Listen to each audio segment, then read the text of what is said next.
do something novel, like learn Torah. Yeah, imagine that. Good morning, Rabbi. Good morning, sir. How are you? Sir, how are you? How are American Native Studies coming? In October. I want to hear now. Come on. So, the interesting thing is I came up with this program. I want to do this, this, and this. Yes. And it dawned on me the other night. Don't you think I had to ask them if they want me to do this before I go in there like a bull in a china shop? Nah, I'm sure they're delighted to have you. I'm a white.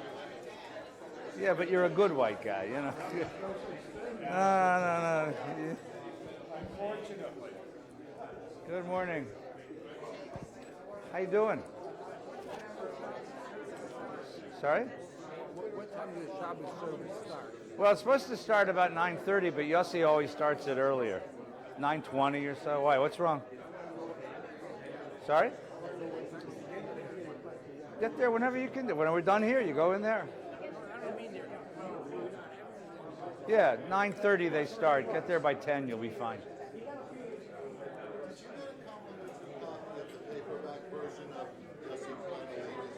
Which one? Letters to our pal. It just came out this week. No, I haven't. Pages of letters from Palestinians. I saw there's a newspaper article about that, and he sent his publicist sent me some stuff, but I haven't seen it. No, I have the hardcover. Look, I can't buy another copy. So if you get this edition with the letters, can I read yours? Yeah, sure. All right. Good morning, everybody. Shabbat shalom. It's good to see you. Come on, everybody, come on and have a seat. I asked for some more books. We're going to do something novel this morning. We're going to learn the Torah. So there are a few books here, and I asked the crew to bring us another batch. So in a moment or two, they'll come in with a cart with a bunch of books. So while we're waiting for the books, let's do a little bit of housekeeping. So this morning, for welcome, it's good to have you all here. Shabbat shalom. It's winter solstice, summer solstice. It's the longest Shabbos of the year. It starts on Tuesday and ends sometime in the middle of the next week. It's endless Shabbos. Somebody asked me for a wedding, and I said, yeah, you can get married. It's Saturday night, about 10 o'clock, So here's what we're going to do. So following our Torah study, you're all invited. There's a service in the sanctuary, lovely young fellow having his bar mitzvah. There is Tat Shabbat, if you're small and cute. There's library minyan, if you're not. There's lunch, and then there's Parsha study group, as there is every Shabbos. Come on in, welcome back. Yeah, I don't know what there is for lunch. I didn't eat lunch yesterday. Let me turn the have the bracha. This is today's our last session of the season. Oh, thanks. It's all for you. It's great for me. Yeah.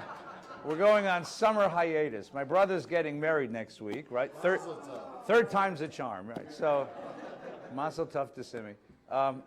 My brother Simi's getting married in Boston. He's an economist in Boston. We're going to go out to Gloucester, where I think, and he's going to get married out there. And then I'll be away for a couple of days to celebrate with my wife. And then I'll be back in July, so I'm going to be leading services the 3 middle weeks of July. If you want to come, we'll do a little Torah study. But this Torah study will be on hiatus, on vacation, until the last week in August. The last Shabbos in August is the 31st, I think, because it's Labor Day weekend. We'll be back again. So come on back in August, and we'll begin another year of learning Torah together. We'll go through the whole year together once again, okay? If you're told you wake up on Saturday morning, you can't get back to sleep, you don't want to read the paper because it's too depressing, you just need some Torah, I think all the reruns of this Torah study are online. If you go to the VBS website, there's an archive, and you can watch the last several years and see what we did. So you're all welcome. So we'll take a summer hiatus, and we'll be back in August. A very special thank you to everybody for coming to learn with us. It's been a wonderful year. And a very special thank you to the rabbis who have come. It's been an honor to have you here. Arnie, you back? I saw Arnie come. There you are. How you feeling? Welcome back. We're glad you're back. So please come back in August, and we'll learn together. Let's do our morning ritual. Shechianu v'kiyamanu. Asher kidshanu mitzvotav v'tzivanu lahadlik Et mezug avir. Umayim. Here we go. Before we get into the text, which we will do today, because I told you we're going to do all the rest of the Torah today until August, I know that over the course of the year, we've been going through a lot of stuff, and there are a lot of questions. And I have the pedagogic style of Benito Mussolini, right? I get the Torah to run on time. So I wanted to start by if anybody had a question that they've been holding on to all these weeks that you wanted to ask about our study together, I'll give you 5 minutes to ask that question. Anybody have questions they were dying to ask in this Torah? Yes, please. I wasn't dying. You don't have to die, never. No. God forbid. God forbid. Okay. But I want to make sure that people can ask a question. Yeah. All right. So every year, twice in the year, we Yeah. say the special bracha for Tal and Tal and for Geshem. Right. How come during the summer prayers Yeah. we don't say the Tal?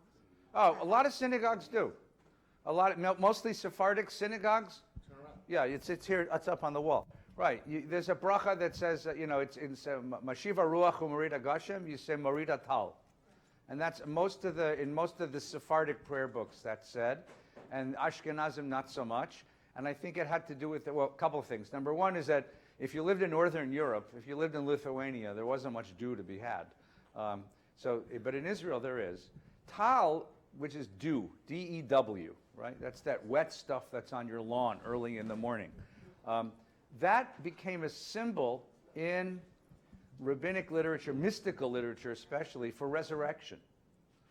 Tal became the symbol of resurrection because it's the moisture that keeps the world alive during the months when there's no rain. So it becomes a symbol of resurrection. So when it was added to the prayer book, it's added to the Amidah, it's this notion that it's part of that prayer about Mechalkel Chaim B'Chesed. It's about life's triumph over death. Thank you so much. Thank you. Just put them down, or either side, put them down. We'll get them. Okay. But it is in the Sephardic tradition. It isn't so popular in the Ashkenazic tradition. That's the answer. Okay. And Yossi grew up in Israel, so he maintains the Israeli tradition, which is to say it. Yeah. I always wondered about the point of saying the Tal and the Geshem prayers anyway. Drip irrigation. Yeah. That's who the Billy's hell gives a field. crap about whether it rains or not, or whether there's dew. Well, first of all, technology has made it unnecessary. Yeah, except it's like my kids who say, if there's no vegetables, we'll just go to Gelson's and buy some. The rain has to come, the water has to come from someplace. But they desalinated. I mean, Olive they don't oil, have- yeah, they don't wait. They don't have those issues anymore. Well, they do. Look, so the whole notion of Geshem and Tal. So twice a year, in the beginning of the wet season, the beginning of the dry season, you have these prayers, right? And they recognize the fact that, unlike every other ancient civilization, Eretz Yisrael, the land of Israel, the one place we ended up is the place without a river. Okay? I mean, think about that for a second. Egypt has a river, Mesopotamia has 2 rivers, the Chinese have rivers, the Native Americans have rivers, Africa has rivers, Europe has rivers, Israel has no rivers. There's the Jordan and the Yarkon. Yeah, you call that a river. That's like the Los Angeles River, the mighty Los Angeles River. So what happens is you end up with a civilization which depends upon rainfall. Now that exerts a decisive effect on our religious culture because it emphasizes the notion of your dependency on forces beyond yourself, your dependency on an ecology, an environment beyond yourself. You can't quite control it. You can't control it, and that has a decisive effect on the way that Israelites and the later Jews the universe, saw the world, because this notion that we depend. It's not entirely the work of my own hands. I can plow the field and I can prepare the field and I can plant the field, but then either it rains or it don't, and it's beyond my power to have it rain or not. So this is, and so the idea of Geshem and Tal, both of those prayers, emphasizes this idea that it's not entirely in your hands. Your fate is not entirely in your hands. Now, what forces do impinge upon your fate, whether they're random or whether they're morally based, that becomes the great question of the Bible. And that's part of the question. So spiritually, these prayers are very important. Geshem and Tal become symbols of redemption and resurrection. Because this becomes symbol of the Hebrew word for rain is Geshem, but the more poetic word for rain is bracha. Tein tal ubracha al ha'adama, you say. Now the word bracha means blessing. It becomes symbol of the greater dependence upon the world beyond you. That you're part of this larger ecology, part of this larger environment, and that you depend upon that environment. Yeah, Billy. Well, some commentators postured that the rain and dew, it was more for the livestock production than necessarily crop production when you had to make all these sacrifices. So this was going to be a self-driving cycle. Yeah, I mean, look, we were both shepherds, and people in the south were shepherds and people in the north were farmers. That's part of the reason why North and South Israel never got along together and why they split ultimately. It's ranchers and farmers. It's the old Western movies, right? So the people, because it's hard to grow stuff in the south, their land's so rocky. So you have shepherds, and in the north you have very verdant, very green, crops. So you have a different kind of attitude. Yes, please. All I want to say is that, surprisingly, Wilshire Boulevard Temple uses tall, just like the Sephardic version. There you go. No, I'm very surprised. I'm delighted. They're much firmer than we are. It's reform and it's frum. It's good. No, I'm kidding you. Come on, Stephen. I'm giving you a hard time. It's before 10 a.m. Yes, no. Probably because Harvey Fields was a great scholar, and he probably was Harvey's doing. Because I can't imagine Rabbi Magnin thought much about this, right? But Harvey actually brought a lot of tradition into that synagogue, and I imagine that Steve Leaders kept that tradition forward, which he was very much a student of Harvey's. Good. Any other questions that people have been dying to ask? They don't have to die to ask the rabbi. This is your chance for free. It's the same price. Going once, going twice. All right, so if you have the Chumash, open up to this week's Parsha. Let's begin. Let's begin where we're starting to go. Page 821.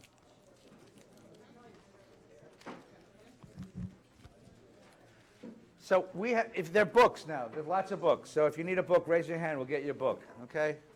Okay. Someone, Stark, want to pass out a few books? Let's do this. Thank you, Douglas. We have been at Mount Sinai now for 2 years. We have been at Mount Sinai for 2 years, and for 2 years we have received the commandments of God. We have received the instructions for building the Mishkan. We had the golden calf incident, and then it's repentance. And now these last couple of weeks, we've simply had a lot of a potpourri, a variety of sort of last-minute laws. And now the time has come to leave. Page 821 in the Chumash. On the day that the tabernacle was set up, the tabernacle is the Mishkan. It's the portable shrine. So this is a remarkable idea. God lives on Mount Sinai, right? So if you want to go visit God, you go to Mount Sinai. But this is a God who doesn't play by that rule. This is a God who says, build me a portable shrine, a portable Mount Sinai. So that when you leave Mount Sinai becomes just another mountain. It's not a holy mountain to the Jewish people. It's just another mountain.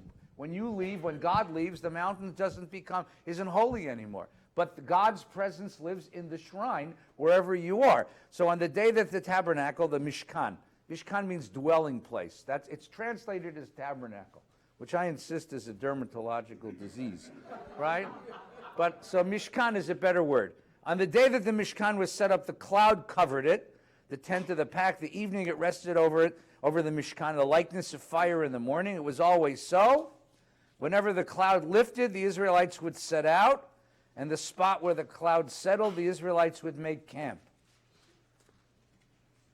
At the command of the Lord, they broke camp, and at command of the Lord, they made camp. So they followed God. God was their tour guide through the world. And then we make a couple of silver trumpets. There's a whole story about that. And then, if you'll turn the page, the march begins on page 824. We set out troop by troop. Here's the marching orders. 825, Moses says to his father-in-law, we're leaving. Remember, this is Midianite territory. This is where Yitro or Reuel, these different names for the same man. This is where he's from. He says, we're going. We're setting out for the place the Lord has said, I'll give to you. Come with us. Come with us. You're mishpacha now. Come with us. He says, no, I'm going to go home. Right? And Moses says, don't leave us. I need you. Because you know how to lead a people, and I don't. Right? He says, if you'll come, we'll extend the same bounty the Lord granted. But he decides to go home. Now, page 826. Ready? They marched. Here's the beginning. The first leg of the march. From Sinai to the promised land. They marched from the mountain of the Lord a distance of 3 days. The Ark of the Covenant traveling in front, seeking a resting place, and the Lord's cloud kept above them as they moved to the camp. So this image of 2.5 million people marching in a giant square through the desert with this giant cloud of God leading them forward. That's the cinematic picture you get. And now you get one little more detail. Here's the marching song. When the ark was set out, Moses would say, Kuma Adonai ve'afutzu oivecha. Advance, O Lord, may your enemies be scattered, may your foes flee before you. And when it halted, he would say, Shuva Adonai. Return, O Lord, when you who are Israel's myriads of thousands. You know those words because those are the words we use to take out the Torah from the ark and put it back. And the reason we did that is because in original synagogues of the 1st, 2nd, 3rd century, it wasn't a permanent ark built into the wall. The ark was a rolling cart. Synagogues had a rolling cart. So when the synagogue sang, Kuma Adonai v'afutzu oivecha, Yossi would go to the closet, unlock the closet, pull out the ark, roll it in. And then when we were finished, we'd sing Shuvah, and he'd put it back in the closet. And that's how synagogues work. The ark of the synagogue is a representation of the Mishkan of the desert. Got it so far? Now this ends a section. Because what we're about to do is cross a seam line in the literature of the Torah. The section we've ended now comes from a particular voice in the Torah. The voice of the Torah is the voice of apocalyptic redemption. It's the voice that led us across the Red Sea. The people come to the Red Sea. We don't have to learn, because I don't want you to have to flip all the pages. They come to the Red Sea. They see Pharaoh. They hear Pharaoh behind them. They start to scream to Moses, "Have you brought us out here to kill us in the desert?" Because there weren't enough graves in Egypt. Boy, Jews get wonderfully sarcastic when they're in trouble. And Moses says, "Shut up, watch." Then he says to God, "What do I do?" God says, move. And we move across. And he holds his arm up and the sea splits and we cross the sea. And on the other side of the sea, we stood on the banks and Pharaoh chased us and the sea came back and covered Pharaoh. And then the last line of the narrative is, Vayaminu b'Adonai b'moshavdo. And they believed. They believed in God. They believed in Moses. They believed in tomorrow. They believed in the possibilities of redemption. They believed the people were free.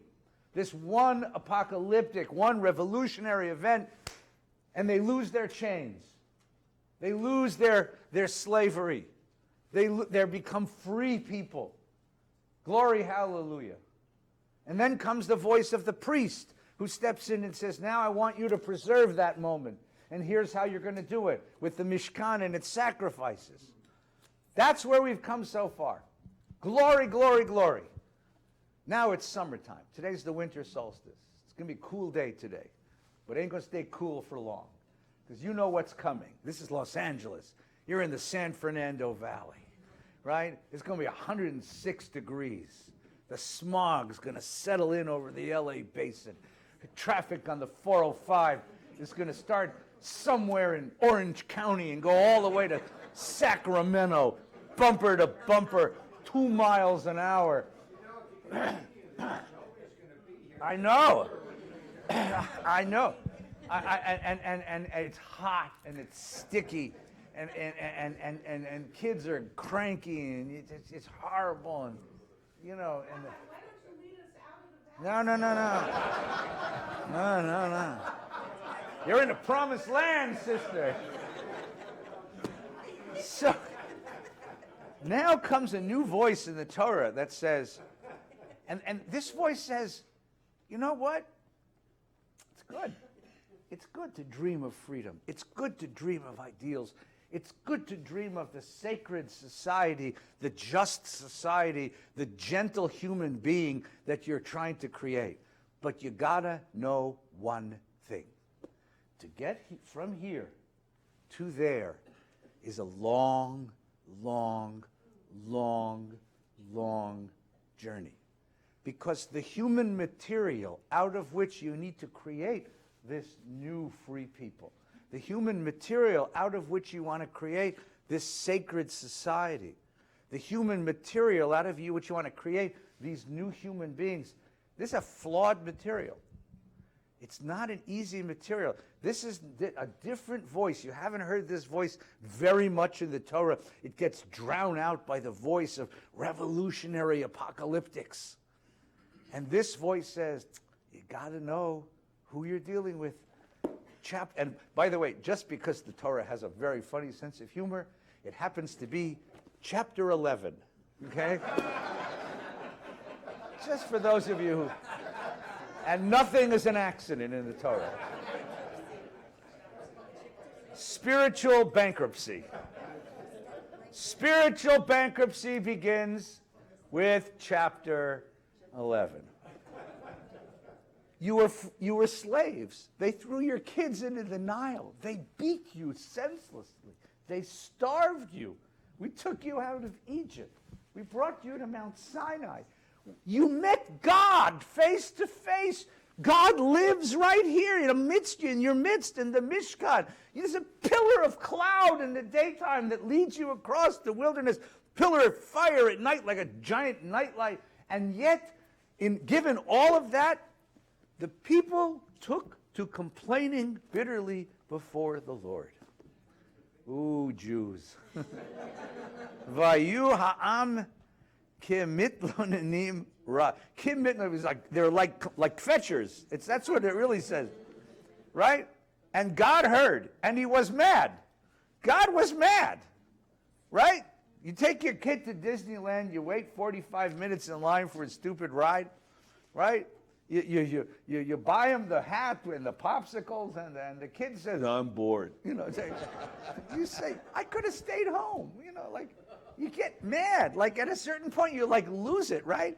God was incensed, and a fire of the Lord broke out against them. That's like this great image of parental frustration, right? My mother had a marvelous ability. We had a station wagon, and she could sit in the front seat, the driver's seat, and reach all the way to the back of the car and smack me, And my brother's like, we don't know how she did it. It's like, with one hand on the wheel, reach all the way to whap, right? Because you just can't, and God's like, huh. And the people cried to Moses, and Moses prayed, and God calmed down. And then now it gets, you want to know what they complained about? Watch this. The riffraff in their midst. Now that's a wonderful word. The Hebrew word is asafsuf. Asafsuf is riffraff. You hear it? Asafsuf, riffraff. Okay? It's just, there are these people there. And are they Jews? Are they not Jews? Are they people they picked up along the way? Are they just the kvetchers, right? They felt a gluttonous craving. Hitavu ta'ava. They felt, ta'ava means desire. They just felt that. And the Israelites wept. The whole community's crying. What are they crying? If only we had meat to eat. What? I brought you to freedom. I saved your lives. I'm giving you the promised land. You met God. You heard God's voice give you this sacred vision. I give you everything a human being can want. What else do you want? Hamburgers. In and out. Steaks, chops, broil, We want, you get the picture here? It's really? You don't want justice? You don't want sanctity? You don't want existential affirmation? No, I don't want it. I want onion rings. I want medium rare, juicy, you know? And then they start the game of nostalgia. Oh, what a game is nostalgia. Wherever you are, no matter how much you love it, it isn't nearly as good as where you came from. And it doesn't matter how miserable where you came from was. It was always better than where you are now, right?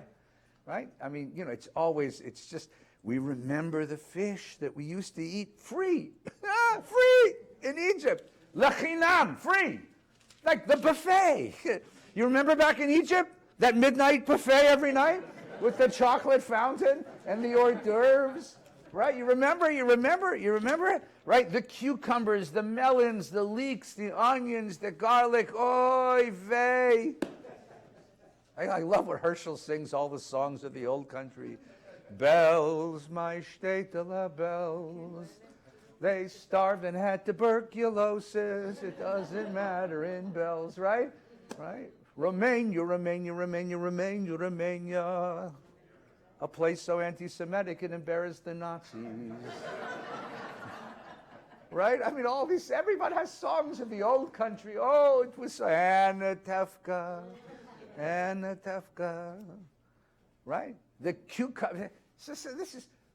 This is a completely different voice than the voice we heard before in the Torah. This is not the voice of the spiritual vision. This is not the voice of hope, of redemption. This is not the voice of liberty. This is a cautionary voice. Know what you're dealing with. Right? Now our gullets are shriveled. There's nothing at all. Nothing but this crappy manna. Miracle food. Now, by the way, what's the principal feature of manna is? Number one, it tastes like anything else, but more than that, you don't have to grow it. It shows up every day. It's you don't have to make it. You just have to go get it. That's all you need. It's there. It's there, right? It's a very interesting image of human beings. It's there. You didn't grow it. You don't have to cook it. It's just there. We don't want this. What do we want? Steak. Now the Torah stops at this point and says, and by the way, manna wasn't bad. And it gives you this whole little story here, right? Now the manna was like coriander. Like you can hear the storyteller going, you should know something about the manna, right? And they could make it into whatever rich cream, it says. The dew fell at night. Moses hears all the kvetching.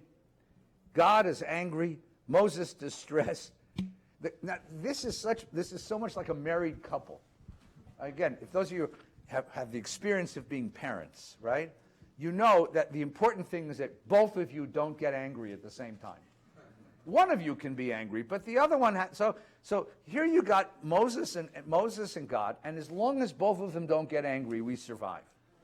Right? So Moses says to God, what did you do this to me for? Right? I had sheep. You know what's great about sheep? Sheep don't kvetch. You bring grass. Sheep say, thank you. You know? Right? Sheep say, thank you. They say, meh. You know, that's it. That's all you're going to get out of a sheep. You're not going to get a kvetch. Moses said, why the hell did you take me away from my sheep? I'd rather lead sheep.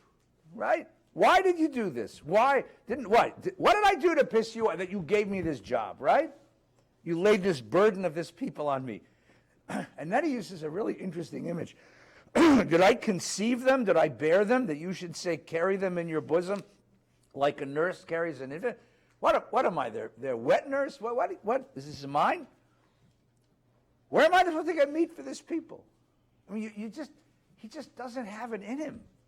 You just have this sense that he just doesn't have it. He can't do this. He can't lead this people. He doesn't understand that. So the Moses character here is the intended audience for this image. Because what is the Torah worried about here? The Torah is worried that if you just take up the apocalyptic vision, the redemption, this notion of redemption, it's the first line of the Communist Manifesto is, workers of the world unite. The first line of Jean-Jacques Rousseau, right, is all we have to do is, men are born free, but everywhere they're in chains. They have to let go of their chains. All this apocalyptic revolutionary stuff. And the Torah is worried that if that's your image of the world, that's not wrong. It's just incomplete. And there is a very distinct possibility that a person who walks the world with an apocalyptic image of redemption is going to become deeply disillusioned. What happens to apocalyptic prophets when they become disillusioned that people aren't following them the way they want to follow them? What happens to them? They become tyrants, right? Mao Zedong wants to liberate China. The peasantry doesn't want to leave. So what does he do? He murders 20 million of them, right? Sorry. Right? So this notion of a tyrant who's going to force the apocalyptic vision upon an unwilling people. You become Stormborn. right. Sorry. Daenerys Stormborn. Yeah, those of you who like culture, Daenerys Stormborn. Right. Yeah. Yeah. Khaleesi. Right. You have a dragon. You don't want to be free. I'll show you what I can do. Right. This notion, I'm going to force you into my apocalyptic vision. Either you become destructive, or you become so disillusioned that you simply back away from the struggle altogether. I'll go back to being a shepherd. You give up the struggle altogether. You go back to being private. You hide in your own privatism. So the Torah says, I don't want you to give up the dream. I just want you to realize what the human material looks like that you have to make the dream out of. And that it's going to take a lot longer for you to do this than you think. A lot longer. And it's Moses here who articulates the dreamer who becomes frustrated.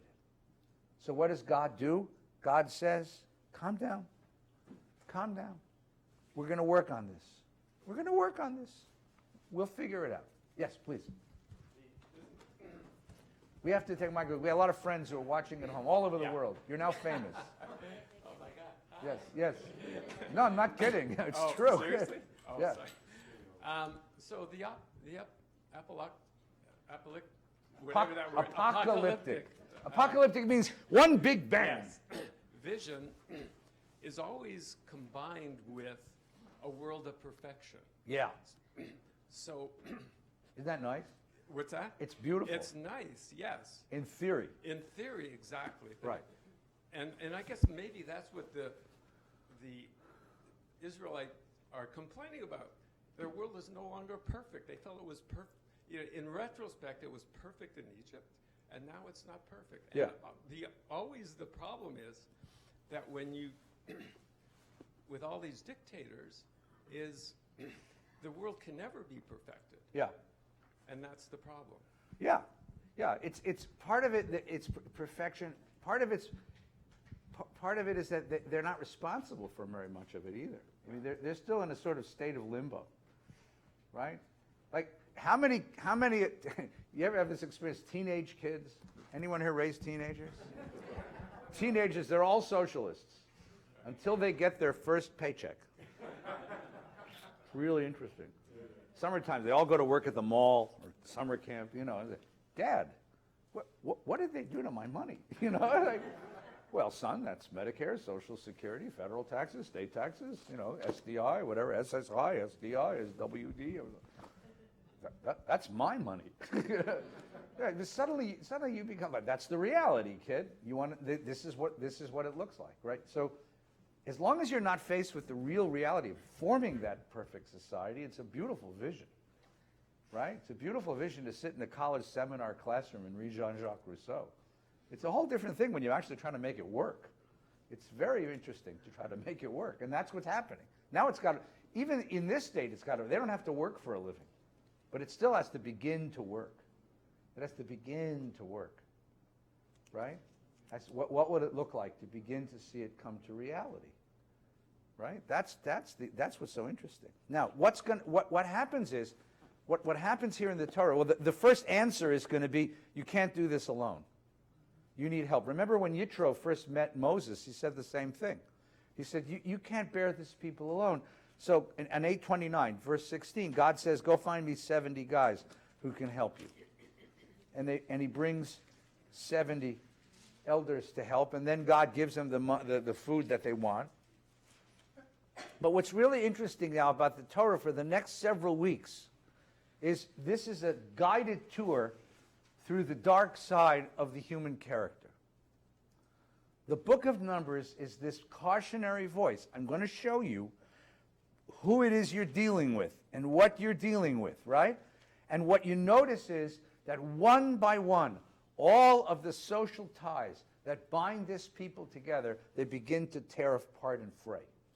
And most of all, it falls on Moses. It all falls on Moses. Here is this guy who never wanted this job, who was pulled out of obscurity by this God of his ancestors, and every one of the things that makes Moses Moses falls apart. Take a look at 833. Page 833, chapter 12, right?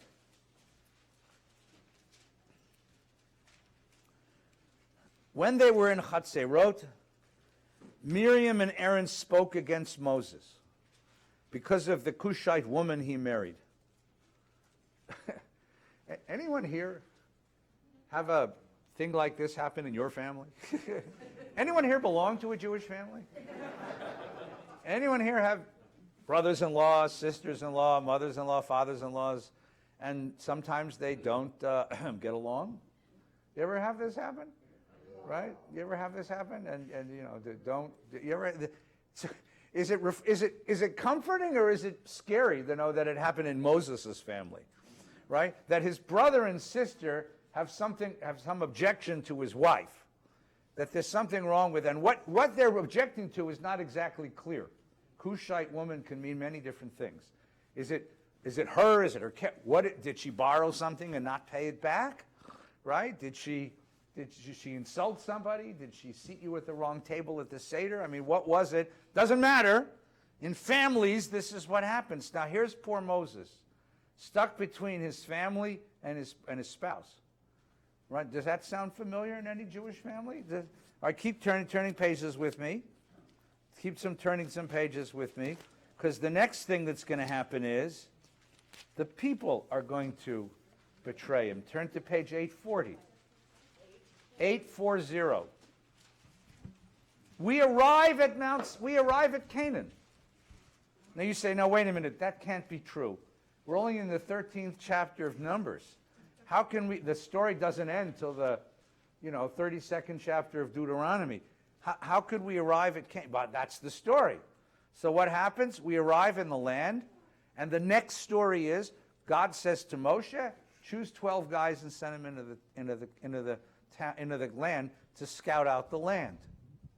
Scout out the land. So they choose these 12 guys, give us their names, and the guys go out, and they spend some time in the land, and they come back. Page 843. Everybody see it? At the end of 40 days, they returned from scouting the land. They went straight to Moses and Aaron and the whole Israelite community at Kadesh in the wilderness of Paran, and they made their report to the whole community. And they showed them the fruit of the land. Anyone ever see the logo of Carmel wine? Or it's the same logo as the logo of the Israel Ministry of Tourism. It shows two guys carrying a bunch of grapes on a staff, and the grapes are the size of basketballs. They show them the fruit, and they say, this is what they told them. We came to the land you sent us to. It does indeed flow with milk and honey, and this is the fruit. Everything you said is true. There's only one thing you forgot to tell us. However, the people who inhabit the country are powerful. The cities are fortified and very large. We saw the Anakites. The Anakites, Anakim, giants, mythical men in there. The Anakites, the Amalekites dwell in the Negev. The Hittites and Jebusites inhabit the hill country.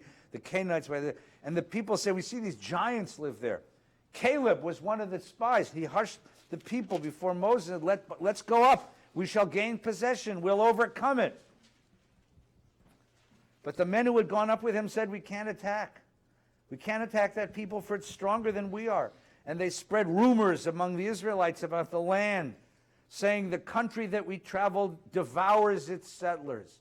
Ochel et yoshveha. The country we traveled devours its. All the people are giants, Nephilim and Anakites, and we look like grasshoppers to ourselves, and so we must have looked to them. We are bugs. We're bugs. We're ants. We can never do that. We can't take out that land. We can't have that land. That land doesn't belong to us. We'll never have that land. And they broke into loud cry, and they wept all night, and they rallied against Moses and Aaron. If we'd only died in Egypt, the whole community, if we'd only died in the wilderness, why is God taking us to have us killed by the sword? Let's head back. And Moses and Aaron fall on their faces because they don't know how to deal with this crowd. And Joshua and Caleb stand up, and they say the land, on 8:45, the land is exceedingly good. If God is pleased with us, he'll bring us in the land. It flows with milk and honey. Don't rebel against God. Have no fear of the people. They are our prey. The Hebrew is much better, right? Ach ba'adonai al tirmedu. Don't rebel against God. Vatem al tiru. Don't be afraid. Et ha'am haaretz ki lachmenu hem. Lachmenu, from the word lechem, meaning they're toast. We beat Pharaoh. We beat Pharaoh. You think they're a problem? We took out Pharaoh, for God's sake. Hang on a second. They're nothing. We'll eat them for breakfast. They're French toast. Because their protection is departed. Have no fear of them. The whole community threatened to pelt them with stones. And God said, how long will the people spurn me? How long will they have no faith, despite all the signs? So, first you get the general complaining, no food. Then you get Moses and Aaron's family rebelling against them. Now you get the whole people. And they're not just rebelling against Moses and Aaron, they're rebelling against the whole dream. This promised land business, forget about it. It's never going to happen. It's a pipe dream. Go back to Egypt. At least Egypt, it was safe. At least Egypt, we know what's there. At least go back to Egypt. Go back to slavery. Because after all, what are we? We're bugs. We're not worthy of this dream. We'll never have this dream. We don't deserve this dream. This dream will never be ours. This is the worst case of fear of success in the history of man, right? History of humanity. It's not ours. We're never going to have this. Now, what do you do with such a people? So you see what's going on. So now fear grips this people. And what happens when fear grips a people? What happens when fear becomes the dominant mode of a group? Right? Either they're paralyzed or they turn on each other. It's your fault. You have to unload the fear somehow. It's your fault. And who's the most obvious person to turn on? The person who took you out of the security of Egypt. Let's go back to Egypt. It's too scary out here. It's easier to be a slave. At least as a slave, you know that every tomorrow will be just like every yesterday. To be free means to face the peril of uncertainty, and uncertainty is insecurity, and insecurity you can't live with. Let's go back to Egypt. And Moses can't fix this. He can't heal this. He can't fix this. Even God can't fix this. God gets angry. At this point, God blows it. And what does God say? 40 years in the desert. 40 years in the desert. We're at the boundary. We're at the boundaries of Canaan. This is the end of the story. This is the end of the movie. Put down the popcorn. We're going out. But now we're going to go back out to the desert because this people isn't ready. They're not ripe yet. Can they grow into that people? That's the great question. How do you grow courage? How do you grow soul? How do you grow personhood out of people who think of themselves as bugs? That's the next task. That's the next task. So first you have the betrayal of the body against the soul. We want meat. And then you have the betrayal of the family. And then you have the betrayal of the people. But as they say on television, but wait, there's more. All right, there's a few comments. Let's get a few comments. Douglas, comment. Okay, yes, please. Brief comments, questions. The Hebrew language is related to the Arabic, and the etymology of lechem, the letters are lamed, het, and mem. And in Arabic, it's lam, chet, also mem. But in the Hebrew, there's also a correlation between war, milchama. So we fight for bread in order to do a motzi lechem in haaretz. and those who are Arabic speaking, lahem means meat, M-E-A-T in Arabic. It's the staff of life, the stuff you need. Exactly. Right, exactly right. Very nice, thanks. Pass it around. Someone over here. Yes, please.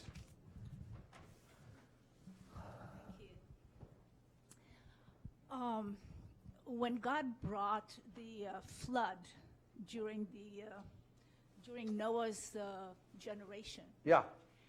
I always felt that he should have changed the DNA of humankind. But he left the DNA as they are because we all came out from Noah's and his children. Yeah. So why is God so surprised that the Israelites are complaining? Yeah. They're the same people that he... Got it. Yeah. In the book of Jeremiah, at the end of the book of Jeremiah has this idea, he has this prophecy where he says, I'm going to send you to exile, and you're going to live in exile for a couple generations. And then I'm going to bring you back here to the Eretz Canaan. But you're not going to be the same people. I am going to change your DNA. I'm no longer, and it's a really interesting idea, I'm no longer going to allow you to choose good or evil. I'm going to make good the autonomic setting of your soul. I'm going to set you on autopilot for good all the time, and you will no longer have the capacity to disobey God's law. That's because, and I'll tell you, my answer to is, it's not, why doesn't God? It's the frustration of the dreamer. In this story, God is the dreamer now. And God says, what's wrong with you people? Why can't you accept the dream? Why can't you accept the gift of freedom? Why can't you accept the gift of Torah? Why can't you accept the possibilities of this world? Why are you so damn self-destructive? Right? It's the idealism of the dreamer meeting the reality of humankind, and the frustration of the dreamer, right? And the only analogy which I think works is if you've ever, again, I love my kids. I hate to pick on them, but when you raise kids, there's these moments with children, and you say, like, what are you complaining of? Like, what else do you want? Like, what? You know? But this is the conflict. Now, there is a caveat here. There is a huge caveat here, which is they were passive participants in the process of their liberation. They were passive participants in the journey to Sinai. They were passive recipients of the Torah of Sinai. They're given their food. They're given everything. He brings them to the boundaries of Canaan, right? They've not participated in any way in this process, in any active way. They have no agency. People who have no agency, people who are not active participants in shaping the conditions of their own existence, do two things. One, they complain, right? They always complain, right? And two, they rebel against whatever you give them.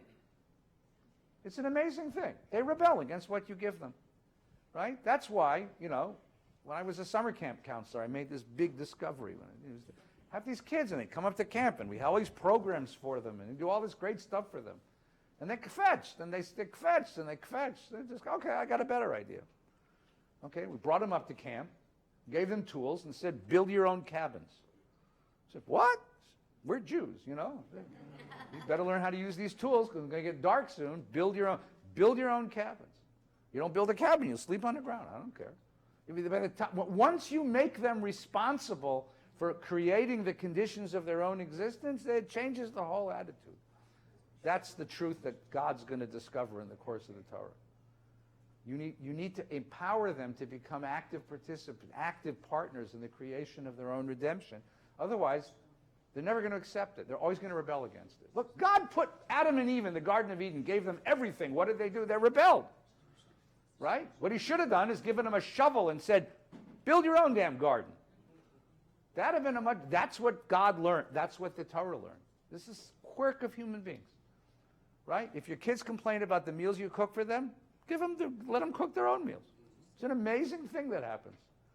Seriously, it's an amazing thing that happens. Okay, who's got the mic? Please. Yeah, I guess as you're saying, it's very the group story that we're hearing of a nation is very paradigmatic of an individual from birth and growth with his parents and the whole relationship. Yes, adolescence. This is the adolescence of the Jewish people. Yeah. Right. This is a great picture of adolescence. Right? So the Torah says, please don't kill your teenage kids. They will grow up one day. You will get to the promised land. Even if you have to take them to Berkeley to do it. On the other hand, yes, Pop. Jews are always complaining because we're never satisfied with the status quo. Yeah. That's why we're such activists no matter where we go. And the great thing is we complain about our complaining. That's what we always want to make it better. Yeah. And we do. That's a constructive complaint. You're right. That's a constructive complaint. This is not such a constructive complaining. This is a destruction of leadership is what it is. We also have this nasty habit, by the way, of lifting up leaders and then killing them. No, seriously. I mean, this is part of the story here. This is a cautionary tale to those who'd like to be leaders, right? There's a few of you have taken on leadership in Jewish organizations. You know, I'm not telling. We need leaders. We need someone to stand before us and give us a vision. And then we throw things at them. It's really wonderful people. Yes. So something that always shouts out at me is that Moses is a messenger. He's not a mediator. Yeah. Throughout this, he's only the conduit between God and people. Right. And he doesn't participate in solving the problem. Not yet. And Joshua and Caleb are the only ones that are saying something on their own behalf. Yeah. The contrast between Aaron and Moses and Joshua and Caleb is quite pronounced. That Aaron and Moses cannot figure out what to do.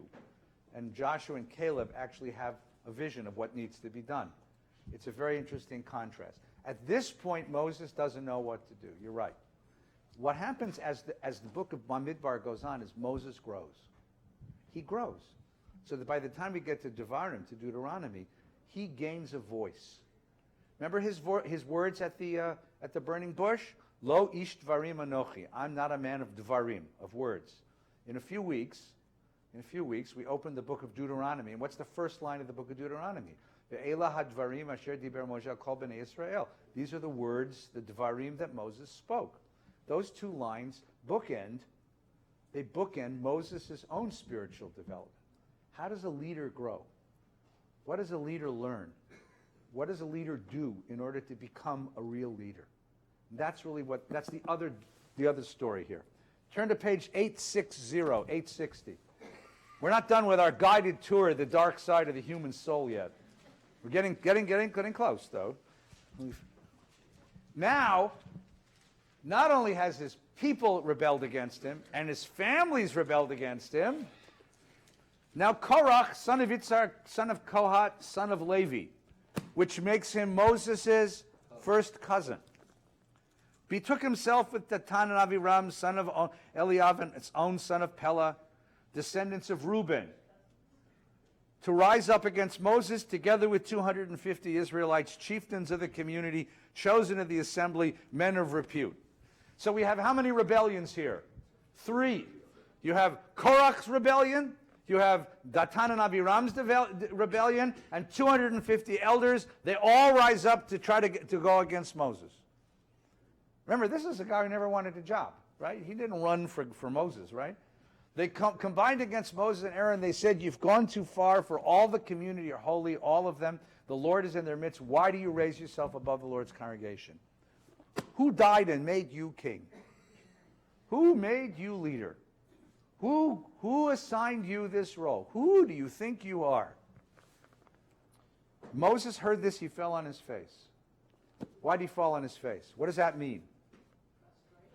Frustration. Was it frustration? Okay. Why did he fall on his face? Well, whenever he's confronted, what does he do? He collapses. He turns inward. He can't articulate. He can't respond to the challenge.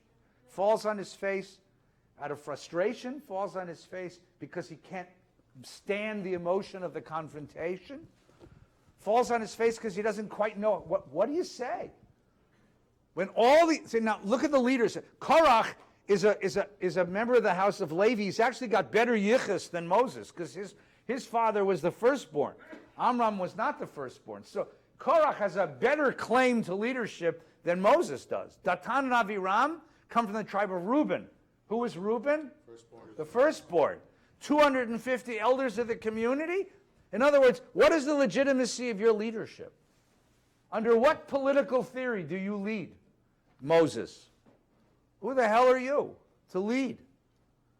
And so you get this is the next challenge. This is the next challenge to his leadership. And he'll resolve this one too. And then finally, I want to bring this to finally, right? Turn to page 884. Finally, the community was without water, and they joined against Moses and Aaron again. And the people quarreled and said, if only we'd perished with our brothers. Why have you brought us into the wilderness when our beasts to die? Why did you leave us, make us leave Egypt? Why did you make us leave Egypt? I love that. To bring us in this wretched place with no grain or figs or vine or pomegranates. There's not even water to drink. And by this is, you didn't read this story before, Miriam just died, who's Moses' sister, his big sister, the woman who saved him when he was a baby. Moses and Aaron came away from the congregation. They fell on their faces. God said, you and your brother take the rod, assemble the community, speak to the rock, it'll bring water. Speak to the rock, it'll bring water. Moses took the rod, and he, as God had commanded him, and said in front of the rock, listen, you rebels, shall we get water out of the rock? He raised his hand and he smacks the rock. Of course he smacked the rock. First of all, this happened some years earlier, and he was told to hit the rock the last time. Second of all, he's told to take the staff. If you want me to talk to the rock, why did you tell me to take the stick? Right? And third of all, he's distraught. Sister just died. He's sitting shiva. They interrupt the shiva, bring him outside, screaming of that don't water. And so he's just distraught. But most of all, words don't work. That's what the whole story is about. There are no words. Ein dvarim, right? Midbar also has the word davar in it, which means words. There are no words, right? There are no words for a people that doesn't want the promised land. There's no words for a people that doesn't want Moses' leadership. There's no words that hold us together. There are moments in the human community when words simply don't work, when we don't share words anymore, when there's no common language to unite us into a human community. The complete disintegration of a human community is when words don't work. That's the last stage of the disillusionment and disintegration of a human community. So he hits the rock. It's the only gesture left to him, because words don't work.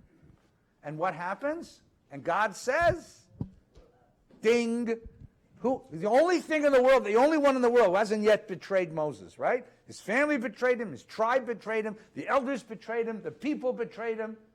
Now God says, because you didn't trust me enough to affirm me, to affirm my sanctity in the sight of the people, 886, top of the page, you'll not lead them into the land I've given them. Like, what? Really? I mean, there's this sense of, really? For this? For this?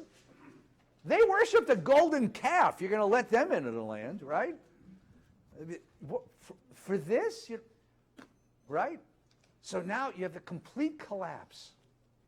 The complete collapse of all the social ties that hold Moses together as a human being, and the complete collapse of this community. That's the image you get at this moment in the book of Bamidbar. Now, what happens next? That's the question. What happens next? Rabbi. So, take the mic here so we can hear you. There you go. Thanks. So the issue of force is really the issue that brings the tragedy of the Tanakh forward eventually, that the only way for Sinai to become real in this world is through force. God didn't intend that. That's not the point of Sinai. The point is that words should be enough. But they aren't enough. So, faced with the issue of force, the Israelite community ultimately buys into the logic of force, which is the antithesis to the logic of Sinai. There was another issue, and that creates the ultimate exile. The end of the Tanakh is that we're out, we're gone. So there has to be a reason for that, and the only reason is that the end of force in our world is a messianic hope. It's not possible until then. But the part that I was fascinated by was actually in our Parsha, and I wanted your reaction to it. I have What page, John? 835, Numbers 12, 13. When when Aaron and Miriam complain, gossip against Moses. And it's obvious to me, because of the punishment of Miriam, that they were complaining that she was black, that this was a racist thing, and the Cushites are black. It's an African tribe. So the punishment of Miriam is, oh, you have a problem with black people, and God turns Miriam white with scales as a kind of... So there. Right. You want white? Here's white. Yeah. So she's now has leprosy, and Moses prays for her. It's a 5-word prayer, El na rafan Allah. Oh God, please heal her. Mm-hmm. So I'm reading this years ago, and a theory enters my head that I'm still struggling with. Go ahead. And that is that there are no prayers in the Torah. Here we have a religious book, our fundamental sacred scriptures, and when you really read it closely, there isn't a single prayer in the entire Torah except for this prayer. Mm-hmm. Do you believe that's true, and why do you think it's true? So do you think there's no other prayers? I think that there are no there are prayers. petitionary... Yeah, there are petitionary prayers, right? I mean, Isaac prays for his wife. Abraham prays, no? I mean, you want the text of the prayer? Is that what you're looking for? It doesn't say make her pregnant. Doesn't say. It says God. Yeah. So you're looking for the text of the prayer. Is that what you mean? Right. Arnie, you want to answer that? Yeah, well, that's what he says. So that's exactly what Rabbi said. What Rabbi Gelman says, Ana elna rifana la. Elna rifana la. Dear God, heal her. The Rabbi maintains this the only text of a prayer given in the text of the Torah. Right? That's my hypothesis. Well, think about that a second. Why do you think so?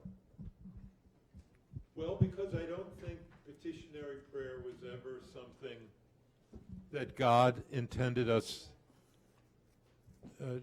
to offer. Yeah. I think it's weak. Yeah. It's actually on the very edge of magic. Yeah. And it has a huge impact.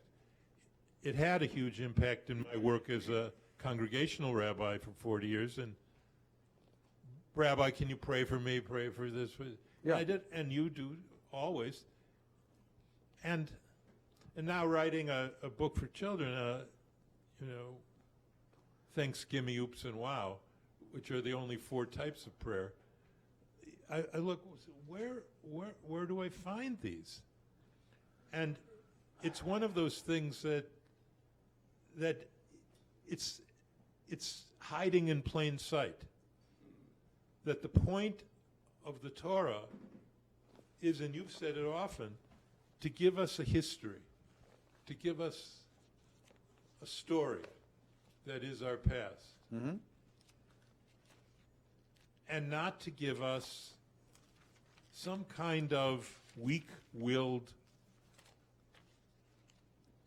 begging to God. God said, why are you begging me for this?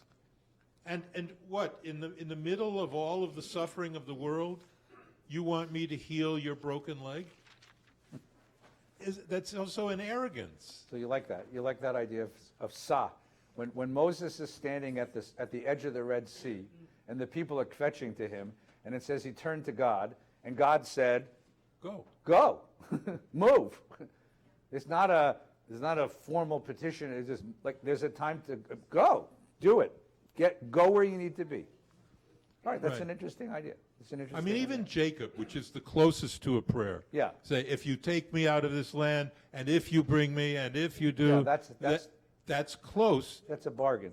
That's a bargain. That's a handling. It's not a prayer. Yeah. It's God, heal her. Heal her. All right, I got it. I want to stop just because I think the rabbi's first point was very, very important. This is something that I wanted to emphasize here. What you have in the book of the book of Bamidbar, the book of Numbers, from this week's Torah portion till the end of the book, which is in about 7 weeks, is a collapse of community, a collapse of leadership, but most of all, a collapse of common language. A community that can't speak to each other. They can shout, they can beat on each other, but they can't talk to each other. They can't talk to each other. And they can't talk to God either. And it's a remarkable image of a community imploding. A community that has every reason in the world to flourish because they're freed from slavery and brought to the promised land of their ancestors. I mean, from a formal standpoint, this ought to be a community that's dancing and celebrating. It's a Hava Nagila moment, right? But there's no horror in the book of Bamidbar. There's only rage and pain and struggle and suffering. And at the end of the book, we get there. Just follow me for a second. Turn to page 967.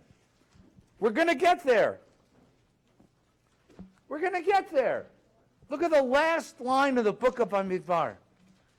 These are the commandments and regulations that the Lord enjoined. Elah ha-mitzvot va-mishpatim asher tziva Adonai biyad Moshe el bnei Yisrael be'arvot Moab on the steppes of Moab near Jericho. And that's the last line of a book. Right? That's the credits roll. All right, I gave you the story. That should be the end of the book. According to certain scholars, that was the end of the book. That's the end of the book. I gave you the story. What else do you want to know? We're there. We made it. Mazel tov. That's how you came to the land of... Except, what are we at that moment? A broken people with a broken leader and no common language and no vision of what we're here in the world to do. It's a struggle to the end. You have this image of a guy struggling through the desert, gets to the end. Blah. Remember that old New Yorker cartoon, two skeletons in the desert reaching, and the caption is, at least it's a dry heat.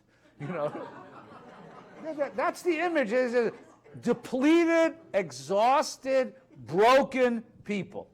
No common language. Watch. This is the genius of the thing. Watch. Now, turn from that page, put your finger there at 967, and turn to 981.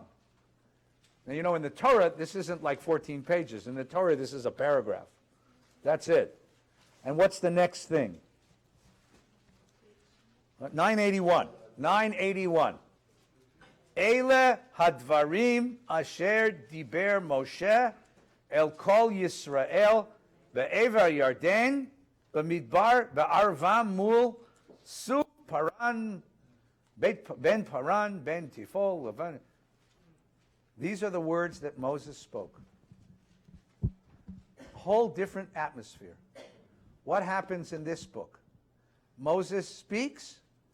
By the way, a guy who couldn't talk for 2 years talks. They couldn't shut him up, you know. He gives a 2-year talk. You think my sermons are long, right? 2 years he talks, and what happened? And what do? They listen. They listen. What's the most important word in the book of Devarim? Shema Yisrael. Shema Yisrael. They listen. They listen. They listen. He talks, they listen. He leads, they follow. He offers vision, They absorb it and are inspired by it. He offers wisdom. They take it in and learn from it. Somehow, between the end of Bamidbar and the beginning of Dvarim, is another revolution. I told you before that this week's Torah portion marks a seam between the apocalyptic redemptive narrative of Exodus and the very realism of the book of Bamidbar. But now, at the end of the book of Bamidbar, somebody decided, and I'd love to shake the person's hand, you can't end the Torah that way. You can't leave us in the desert feeling shvach. You've got to give us something. Something changed. So somehow we have this different image of human community, a human community where there is common direction, common vision, common language, shared values, a sense of connection and togetherness.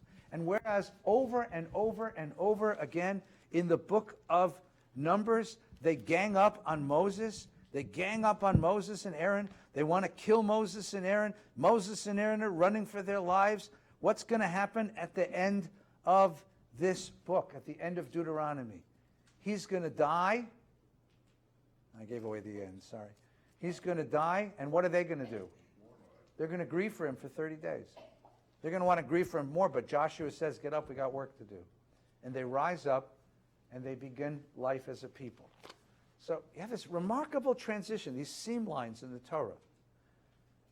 You have a seam line between the apocalyptic redemptive vision and this deep realism of Bamidbar, this scary pessimistic realism of Bamidbar, and then you have this idea that, yes, but you can't end that way. That's not where we go. We have to find a different way. And then you have this other seam between Bamidbar and the recovery of Devarim.